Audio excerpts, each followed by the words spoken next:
Assalamualaikum warahmatullahi wabarakatuh. Waalaikumsalam warahmatullahi wabarakatuh. Bismillah, alhamdulillah, yang saya hormati teman-teman, Bapak Ibu, guru SMK Negeri 1 Karanggadok. Alhamdulillah pada pagi hari ini kita semua diberikan rahmat taufik dan hidayah kepada kita semua, sehingga pada hari ini kita dapat berkumpul di ruang ini alhamdulillah keadaan sehat walafiat. Sehat semua ya Bapak Ibu ya. Sudah sarapan semua ya. Wajahnya seger-seger, masih semangat, ini pasti sudah sarapan dan banyak punya energi positif. Dan selawat dan salam telah kita aturkan kepada Nabi kita Nabi Muhammad SAW. Semoga kita semua mendapatkan sifat beliau. Amin Allahumma amin. Bapak Ibu, pada pagi hari ini saya akan menyampaikan diseminasi. Saya berbagi ilmu kepada Bapak Ibu semua mengenai budaya positif di sekolah. Ini dari CGK Angkatan 7 yang sudah mencapai modul 1.4 mengenai budaya positif. Mengenai budaya positif, kita diingatkan atau ingat dengan pernyataan dari Bapak Pendidikan kita, Bapak Genjar Dewantoro, itu kita sebagai guru itu diibaratkan sebagai petani, Bapak Ibu. Dan petani yang sedang menanam padi misalnya, tugasnya Pak Tani ya memupuk, membersihkan rumput-rumput, jamur, hama dan lain sebagainya. Itu tugasnya Pak Tani. Dan itu nanti ketika dirawat dan diolah maka akan menghasilkan padi yang baik. Beda dengan padi yang dibiarkan begitu saja. Pasti beda hasilnya dengan padi yang dirawat. Nah, kita sebagai guru di sini kita diibaratkan petaninya. Sekolah itu adalah sawahnya. Nah, siswa itu adalah padinya. Kita di sini untuk mengolah sawah, ya, kemudian memupuk dan lain sebagainya. Apa yang dibutuhkan oleh siswa kita dukung, kita pupuk, kita gali, akhirnya nanti bakat-bakat siswa, kemampuan siswa akan tumbuh dengan baik. Itu kita sudah diingatkan oleh Bapak Pendidikan kita. Dan mengenai budaya positif, apa itu budaya positif?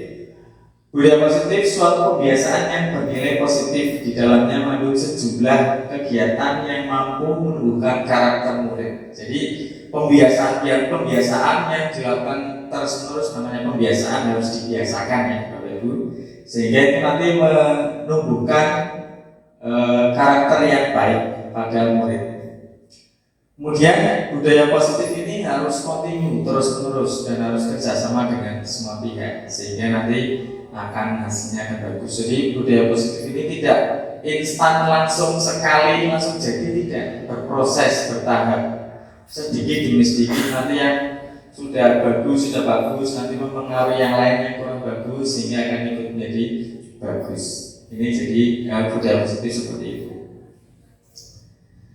Yang selanjutnya, di saat ini dengan zaman dulu berbeda ya Bapak Ibu. Sekarang ini sudah ada penelitian-penelitian terbaru yang hasilnya itu berbeda dengan zaman dulu. Ini ada perubahan paradigma. Ini ada simulasi ya, mengenai kepalan tangan. Misalnya dengan sebelahnya ya, ini Bumila dengan Bu Ida ya. Bumila, Bu Ida, Bu Enda ini sebelah sini, sebelah kanan kelompok A. Bumila kelompok B, Bu Vita B. Berarti yang bersebelahan A, B, A, B. Bu Ida A, B, A, B. Bu Eka dan A, B, A, B. Coba yang A, Bapak Ibu membayangkan dengan semua menggenggam sesuatu yang sangat berharga, sangat bernilai, artinya harus dilindungi, harus kuat. Kemudian yang kelompok B berusaha sekuat tenaga membuka genggaman tangan kelompok A. Bisa membuka apa tidak, bisa dirayu ya, bisa diiming-imingi sesuatu atau diapakan ya, monggo. Coba silakan ya. Pak mau ditraktir nanti misalnya juga. Enggak meninggal, enggak. Ya.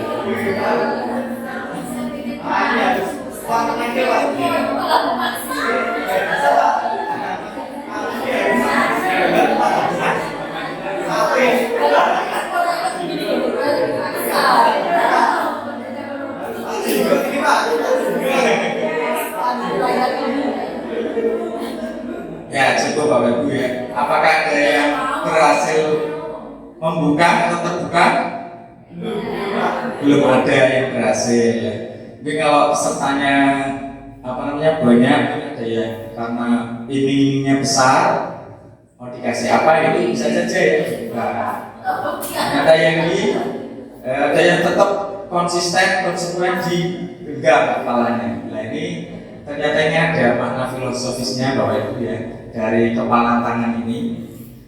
Nah, seseorang akan berubah ataupun akan melakukan sesuatu itu bisa karena dipaksa, bisa karena dihukum, atau karena dikasih hadiah sehingga dia diiming-imingi sehingga dia mau melakukan apa yang diomongkan oleh kelompok sebelahnya.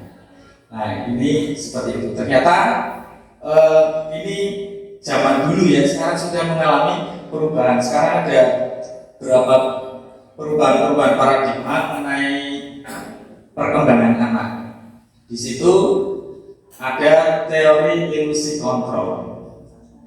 Zaman dulu kita memahami atau mengetahui bahwa guru itu dapat mengontrol murid. Ternyata itu hanya ilusi Bapak Ibu. Kita bisa mengontrol murid itu hanya sesaat saja. Selebihnya yang bisa mengontrol ya murid itu sendiri. Yang selanjutnya, kritik dan membuat orang merasa bersalah itu dapat menguatkan karakter anak. Misalnya kesalahan datang terlambat ke kelas, habis istirahat janjinya terlalu lama, baru masuk jadinya sudah masuk duluan karena terlambat. Nah disini ya dengan nada tinggi. Kita inginnya anak manut dan jerah terhadap apa yang kita sampaikan. Ternyata itu berdasarkan penelitian itu malah anak jadi marah, dendam ya. Jadi untuk perkembangan selanjutnya kurang bagus. Kemudian yang selanjutnya, semua penguatan positif, efektif dan bermanfaat. Ini yang sedang digembar-gemborkan sekarang. Kalau ada anak yang melanggar aturan itu kita berikan penguatan positif dengan bahasa yang bagus, bahasa yang enak didengar sehingga anak tidak merasa jengkel. Dan yang selanjutnya, orang dewasa memiliki hak untuk memaksa. Ini ilusi Bapak Ibu. Kita memaksa anak harus seperti ini itu ternyata itu hanya semu. Saat itu saja. Terlalu banyak dipaksa sebenarnya anak memberontak. Nah ini penelitian-penelitian yang dijadikan paradigma perubahan sehingga untuk pendidikan saat ini itu kita digembor-gemborkan agar memerdekakan anak ataupun berpihak pada anak. Yang selanjutnya mengenai budaya positif, kita sering dengar kata-kata disiplin. Disiplin yang kita sering pahami itu kita berkaitan dengan tertib, taat aturan, ya. Kemudian tanggung jawab. Padahal menurut bahasa asalnya itu disiplina, ya, artinya belajar, bukan taat aturan ataupun taat aturan, tertib dan seperti hal yang positif yang lainnya. Jadi disiplin itu sebetulnya membuat orang menggali potensinya menuju sebuah tujuan apa yang dia hargai. Ini mengenai disiplin sehingga anak-anak itu melakukan disiplin itu harapannya yang saat ini itu dari diri dalam anak itu sendiri, bukan karena penghargaan ataupun iming-iming atau hukuman. Lanjut Bapak Ibu. Nah, mengenai perilaku manusia itu ada beberapa motivasi ya. Jadi anak melakukan sesuatu itu bisa karena beberapa hal. Yang pertama bisa menghindari ketidaknyamanan atau menghindari hukuman. Dia tidak dihukum, mengerjakan PR dia tidak dihukum, datang ke sekolah biar tidak tepat waktu biar tidak dihukum. Ini termasuknya motivasi eksternal karena ada hukuman biar tidak dihukum. Yang kedua, siswa ingin mendapatkan imbalan. Kadang guru, siapa yang berani bertanya, yang bertanya nanti akan dapat nilai. Nah, itu ternyata penelitian yang saat ini, yang akhir-akhir ini itu kurang bagus Bapak Ibu, karena itu merupakan motivasi eksternal. Nah, yang bagus itu yang ketiga. Sekarang itu dikembangkan biar anak itu melakukan sesuatu yang positif itu karena menghargai diri sendiri, untuk dirinya sendiri. Jadi ada kekuatan dari dalam, ada kemauan dari diri sendiri.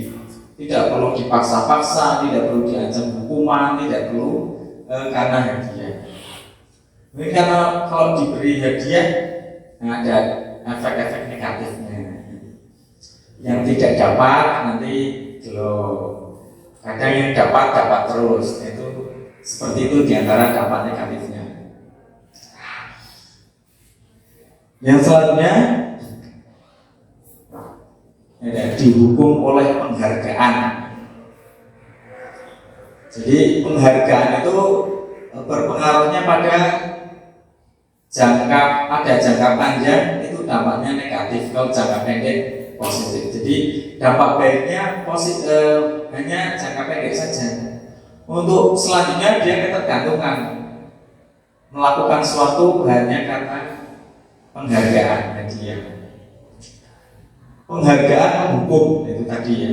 Akhirnya seperti dia mendapatkan hukuman, dia harus seperti ini karena ini penghargaan. Kemudian penghargaan bisa mengurangi ketepatan.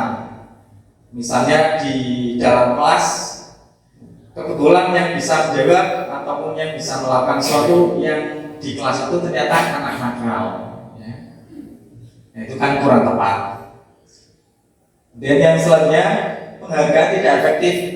Misalnya yang dapat datang ke kelas tepat waktu nanti akan dikasih hadiah pulpen. Tidak efektif Bapak Ibu, tiap hari ngasih pulpen ya ke anaknya, tanggung juga ya. Nah itu ke sekolahnya bukan datang tepat waktunya bukan karena dari dalam diri anak, tapi karena pulpen. Merusak hubungan itu ada yang dapat, ada yang tidak. Misalnya di kelas yang paling dia nanti dapat buku, atau yang bisa menjawab pertanyaan dapat buku. Ada yang dapat, ada yang tidak. Itu yang tidak dapat yang ingin dapat. Nah itu ya. Jadi penghargaan itu untuk saat ini sudah mulai digeser agar ada motivasi secara intrinsik dari diri anak. Nah, terus contoh pengakuan atau apresiasi. Kalau ada anak yang karakternya bagus, kemudian tidak tampilnya bagus, itu apresiasinya bagaimana? Ini ada contoh. Pada saat menolong murid baru di kelas, ada siswa menolong siswa baru di kelasnya. Nah, guru bisa mendekati siswa itu. Kemarin saya ketika kami menolong temanmu yang baru itu ya, rasa empatimu memang besar, bagus selanjutnya itu bohong siswa yang menolong tanpa harus di depan kelas atau di banyak orang. Ya, ada kesulitan mengerjakan tugas. Nah, ini bisa itu juga diberi apresiasi. Kita sebagai guru bisa menghargai dengan kepedulian. Itu beberapa contoh pengakuan atau apresiasi mengenai kebajikan. Nah, kita sering dengar ada hukuman, ada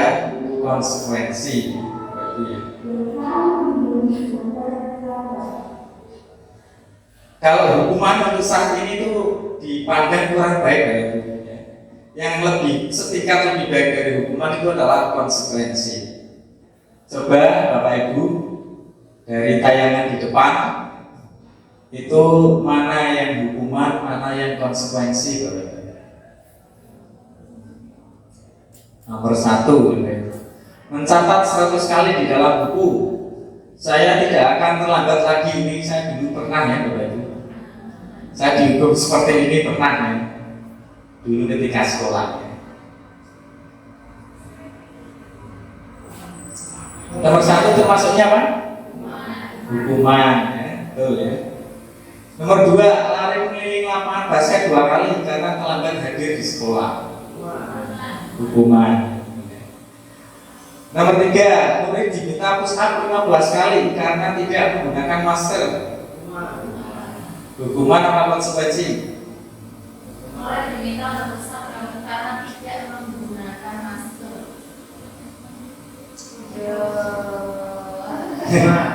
Ini jadi kalau ada hubungannya itu konsekuensi. Kalau tidak ada hubungannya itu hukuman. Tidak pakai masker dengan push up tidak ada hubungannya. Berarti ini hukuman Bapak Ibu ya. Menggantikan kertas tugas teman yang telah dicoret-coret. Nah ini konsekuensi yang lebih bagus ya. Membersihkan tumpahan air di meja tulis karena tersenggol. Konsekuensi. Murid disuruh untuk mengenakan sepatu seharian di sekolah karena tidak mengenakan sepatu hitam. Oh ini tidak. Murid disuruh untuk tidak mengenakan sepatu seharian sebelumnya ya. Kurang salah ketik ini. Sepatunya tidak hitam. Tidak boleh pakai sepatu keliling. Konsekuensi apa hukuman? Hukuman ya.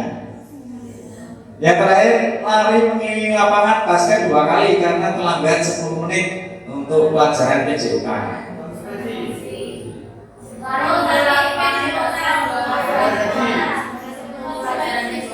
PJUK ya konsekuensi ini sudah bisa didengar ya Bapak Ibu ya. Jadi bisa kita lihat.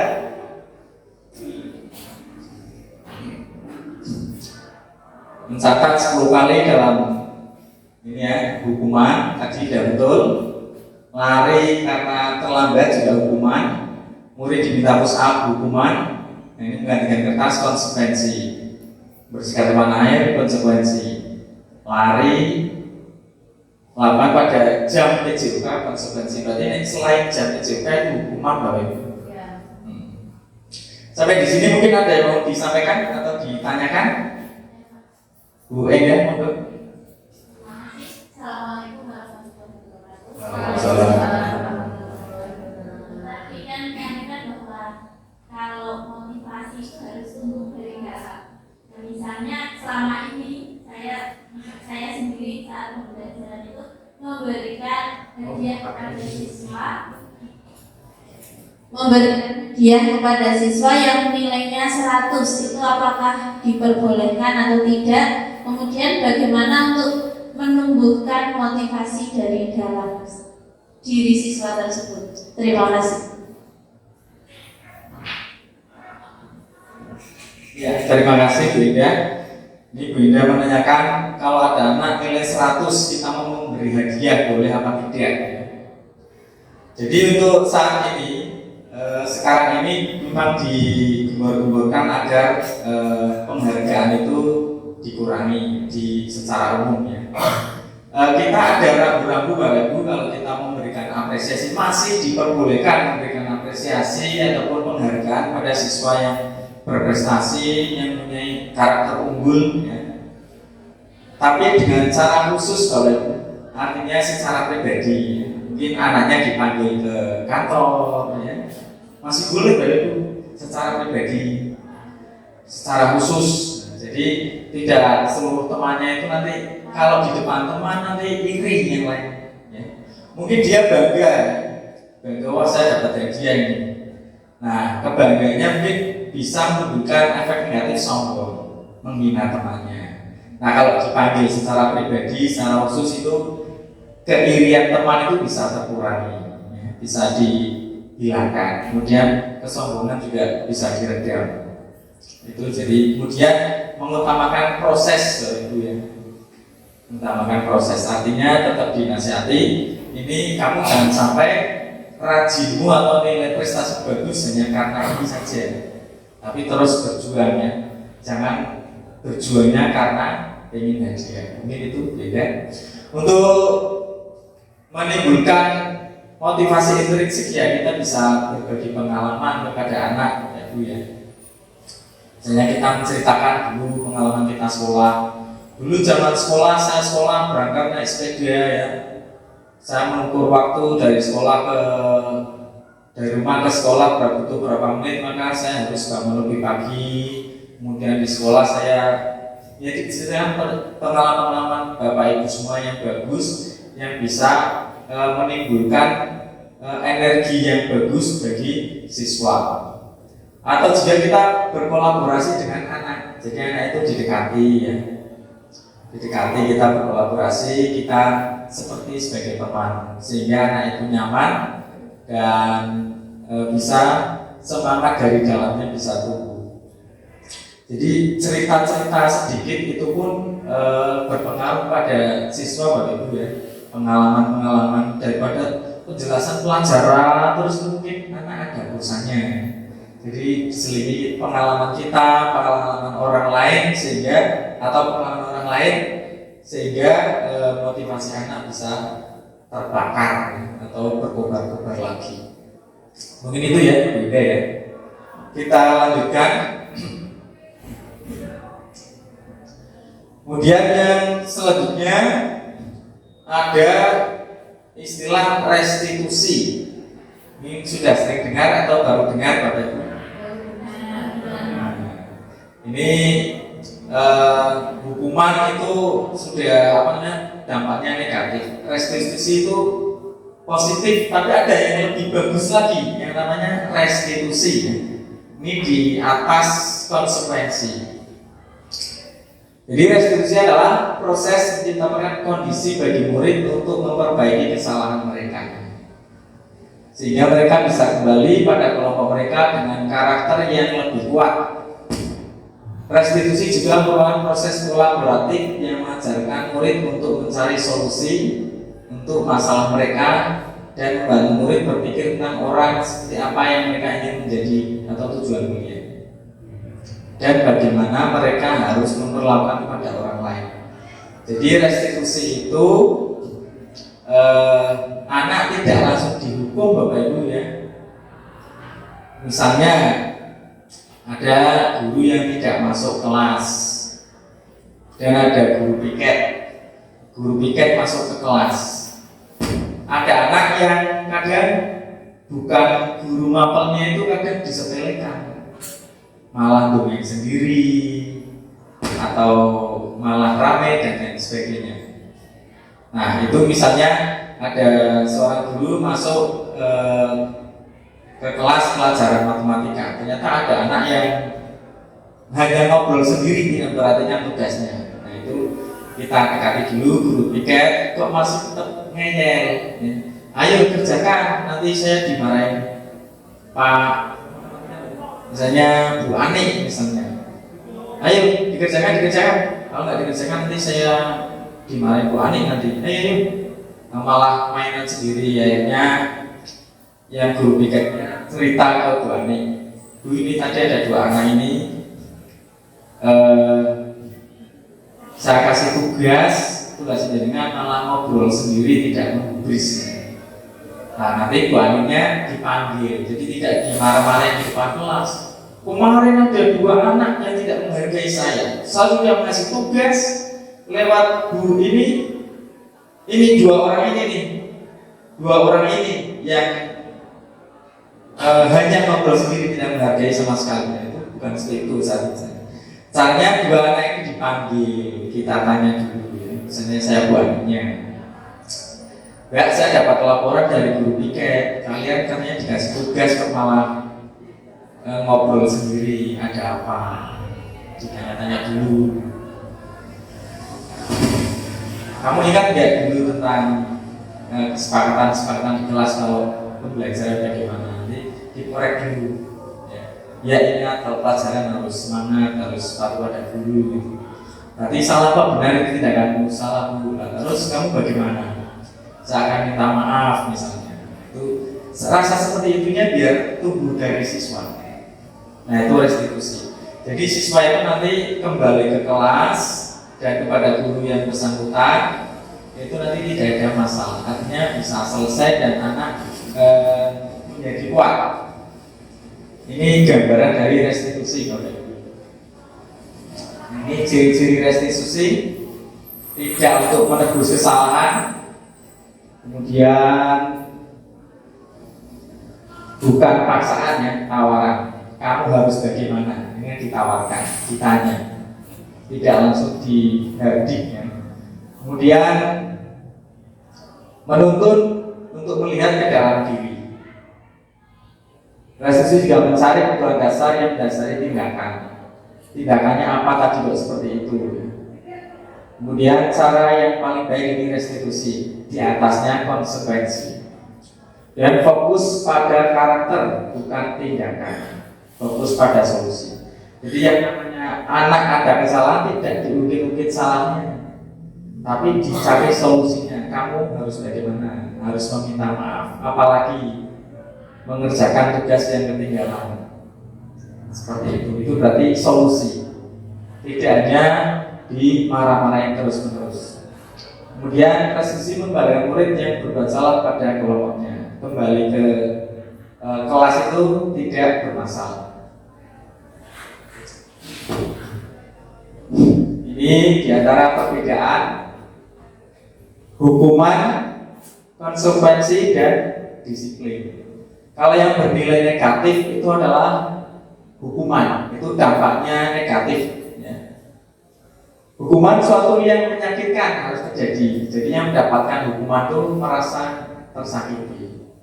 Kalau konsekuensi harus terjadi. Kemudian restitusi merupakan pilihan. Jadi tadi dikasih pilihan-pilihan, kamu harus bagaimana, mau melakukan apa, ada tawaran-tawaran seperti itu. Kalau hukuman, anak merasa tidak nyaman dalam jangka waktu panjang. Kemudian konsekuensi tidak nyaman tapi jangka pendek.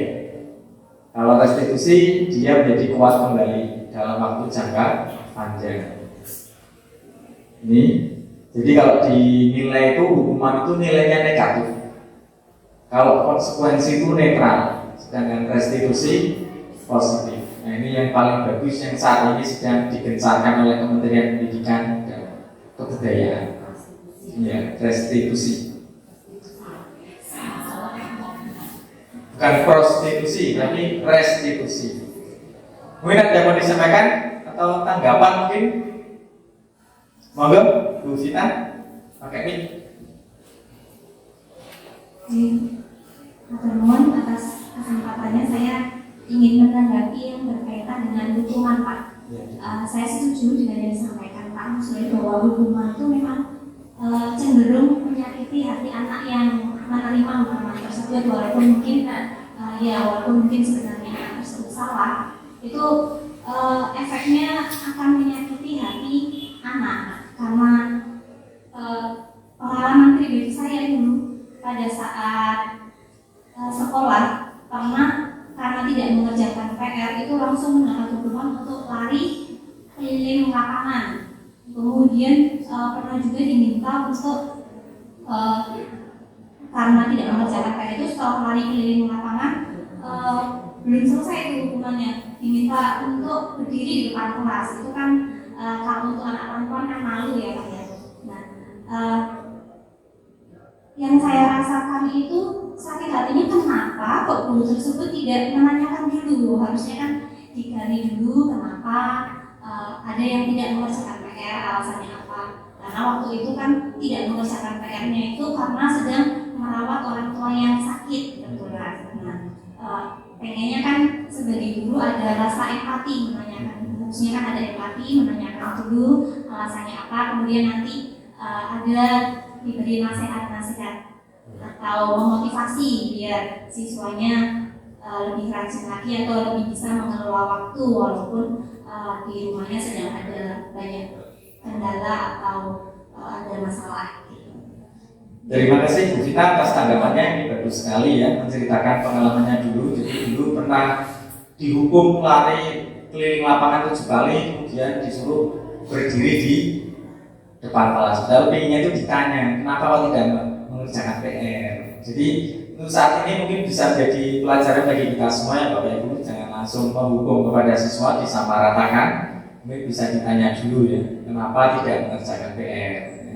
Mungkin ada alasan-alasan yang mendesak, mungkin menjaga ibunya yang sakit seperti tadi, atau mengantar adiknya, atau di perjalanan ke Banan tadi malamnya, sehingga tidak sempat mengerjakan PR ketika mengerjakan terlambat. Itu Bapak Ibu bagus sekali. Kita terima kasih atas tanggapannya. Berarti pengennya setiap anak, setiap siswa itu tidak mendapatkan hukuman. Jadi seperti yang disampaikan di pada pertemuan kali ini adalah kita mengutamakan untuk muwongke ya, ditanya, diberi nasihat dan lain sebagainya. Yang selanjutnya, biar anak itu tertib, disiplin tanpa harus iming-iming itu atau hukuman, itu kita perlu keyakinan kelas. Keyakinan kelas itu apa? Ya, kita dengan anak bersama-sama, ya, bersama-sama guna kesepakatan kelas. Ya. Ini contohnya ini, mengapa kita memiliki peraturan harus menggunakan helm bila mengendarai kendaraan. Jadi kita pakai helm bukan karena biar tidak ditilang, tapi karena timbul dari dalam karena ingin keselamatan, untuk keselamatan, biar tidak masuk angin, untuk melindungi tubuh kita ya. Kemudian mengapa kita memiliki peraturan 3M dulu masa pandemi? Bukan karena biar tidak ditangkap Pak polisi ya, dulu ada cekatan harus pakai masker dan lain sebagainya. Itu karena kita menjaga, melindungi diri, melindungi orang lain. Terus mengapa kita memiliki peraturan harus datang tepat waktu pada saat mengikuti pelatihan-pelatihan? Bukan karena ingin dipuji dan lain sebagainya, tapi biar kita itu menghargai diri kita ya, datang tepat waktu, tidak terlambat. Jadi yang digali itu adalah motivasi intrinsik, motivasi dari dalam. Kemudian keyakinan kelas itu bisa caranya ya, bisa dibuat oleh siswa, keyakinan dan guru. Ini berisi sekumpulan nilai-nilai yang menjadi panduan perilaku yang disepakati dan dilaksanakan oleh seluruh warga kelas. Panduan perilaku yang disepakati dan dilaksanakan oleh seluruh warga kelas. Ini bisa dibuat oleh siswa dan guru, Bapak Ibu. Contohnya, gimana ini anak-anak kesempatan kelas kita, keyakinan kelas kita di ketika pelajaran harus bagaimana? Harus semangat Pak. Ya, nanti ditulis. Jadi diakomodir dari pendapat anak-anak dan kita sebagai guru pembimbing ya, diakomodir. Dijadikan pedoman dalam perilaku di dalam kelas. Kemudian keyakinan kelas ini lebih abstrak daripada peraturan. Jadi kalau peraturan itu rinci, kalau harus begini rinci banget. Tapi kalau keyakinan kelas, keyakinan kelas itu lebih abstrak, lebih umum. Contohnya menghargai orang lain, menghargai sesama teman, menghormati sesama teman atau orang lain. Jadi menghargai itu berarti bisa dirinci itu. Arti ada kandungannya, tidak boleh membentak, tidak boleh membuli ya. Itu dalam kategori menghargai. Dibuat dalam bentuk kalimat positif. Jadi sekarang itu tidak boleh menggunakan kata-kata dilarang kalau di kelas itu. Dilarang mencolek itu bahasanya negatif. Bisa diganti jujur, ya jujur. Itu Cakaran itu bahasanya diapi-apinya itu karakter-karakter itu. Kemudian tidak terlalu banyak aturannya itu karena bahasanya sudah umum, maka tidak terlalu banyak biar mudah diingat. Keyakinan kelas sebaiknya sesuatu yang dapat diterapkan di lingkungan. Semua warga kelas berkontribusi ya, dapat dari anak-anak diakomodir. Kemudian bersedia meninjau kembali. Kalau ada yang kurang pas bisa ditinjau kembali. Dan yang selanjutnya, ini contoh Bapak Ibu, contoh keyakinan kelas atau kesepakatan kelas. Kami guru dan murid yang saling menyayangi. Nah, ini contohnya ini bisa diterapkan ini di sekolah kita, Bapak Ibu. Tapi bukan menyayangi yang berlebihan ya Bapak Ibu ya, yang koridornya saling menghormati ya. Kami murid yang semangat belajar. Jadi misalnya ada yang ngantuk, ada yang ngobrol, itu tinggal ditanya, jangan langsung, "Woi kamu woi," didekati ditanya, "Mbak kenapa Mbak? Kok ngantuk?" Kamu masih ingat keyakinan kelas kita? Sepakatan iya Bu, ingat apa? Harus semangat. Nah ini semangat ya kalau ngantuk kayak gini enggak, ya sana ada kamar mandi dulu ya, cuci muka biar seger. Nah itu sekarang dianjurkannya seperti itu, jangan guru sudah dikurangi marah-marahnya itu loh ya, dikurangi dengan bahasa-bahasa yang positif. Kami murid yang peduli dengan teman, berarti bisa saling menolong, saling membantu ya. Itu di sebelahnya juga ada kesempatan kelas di TK itu ya, datang tepat waktu, mengucapkan salam, menjaga kebersihan sekolah. Jadi karena dilarang, tidak boleh, itu sudah dihilangkan. Ini contoh lagi SMP ya, jaga kebersihan ruang kelas kita ya. Ini ditempel di kelas.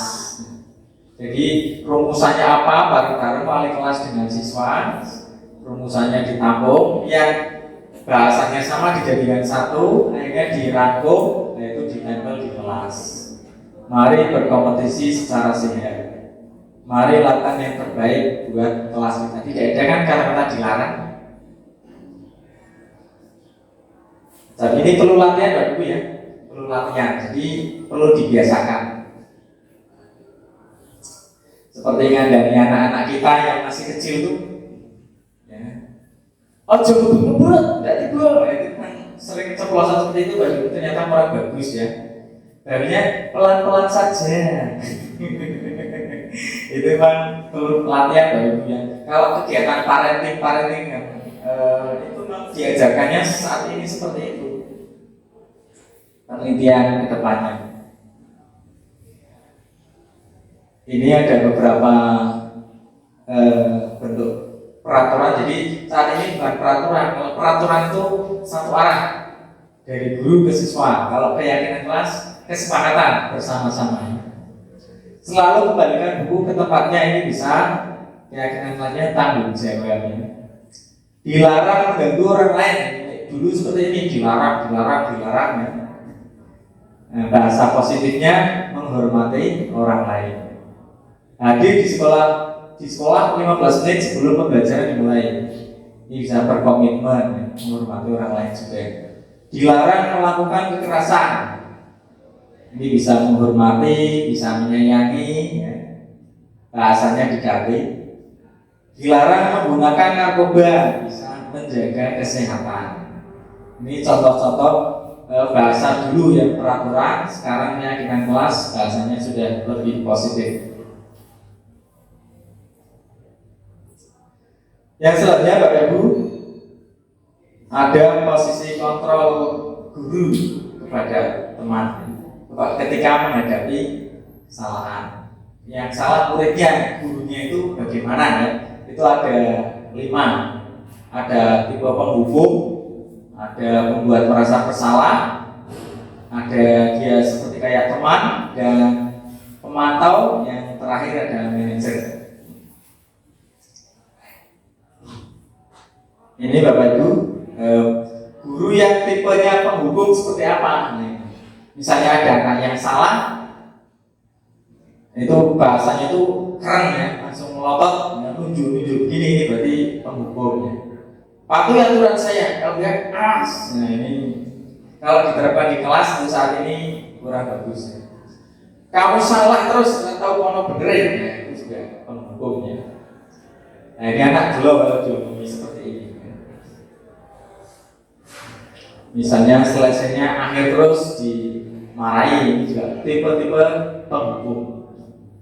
Kemudian ada tipe pembuat merasa bersalah. Jadi gurunya itu mimiknya itu memelas, bahasanya sedih. Ya. Ini berarti pembuat rasa bersalah. Ibu kecewa ya, kecewa banget sama kamu ya, kecewa. Saya harus berapa kali mengingatkan kamu terus, ya. Malah terus ya. Gimana coba kalau orang tuamu tahu tentang hal ini, kamu salah. Ini berarti membuat jadi siswa itu merasa bersalah.